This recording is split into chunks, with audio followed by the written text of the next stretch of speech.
पूर्वी सिंहभूम जिले के धालमुमगढ़ स्थित नरसिंहगढ़ हाट मैदान में 3 नवंबर को केंद्रीय गृह मंत्री अमित शाह जनसभा को संबोधित करेंगे। अमित शाह के दौरे को लेकर सभी तैयारियां पूरी कर ली गई है। घाटशिला एसडीपीओ अजीत कुमार कुजूर और मुसाबनी डीएसपी संदीप भगत के कार्यक्रम स्थल का दौरा लिया है। वहीं सुरक्षा और विधि व्यवस्था का भी जायजा लिया। बीजेपी नेता दिनेश राव ने कहा कि अमित शाह का दौरा ऐतिहासिक होगा।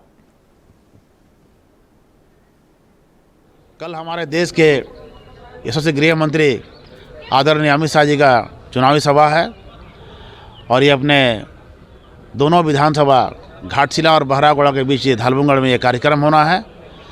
और कल हजारों की संख्या में हमारे कार्यकर्ता, यहाँ के किसान, यहाँ के मजदूर, यहाँ के बेरोजगार नौजवान, महिला, पुरुष सभी लोग यहाँ उपस्थित होंगे और आदरणीय अमित शाह जी का भाषण को सुनेंगे। झारखंड के जो में व्याप्त भ्रष्टाचार, बेरोजगारी की समस्या, पलायन, जो डेमोग्राफी चेंज हो रहा है, बहुत सारे विषयों को लेकर उनके संबोधन को होना है, सुनना है।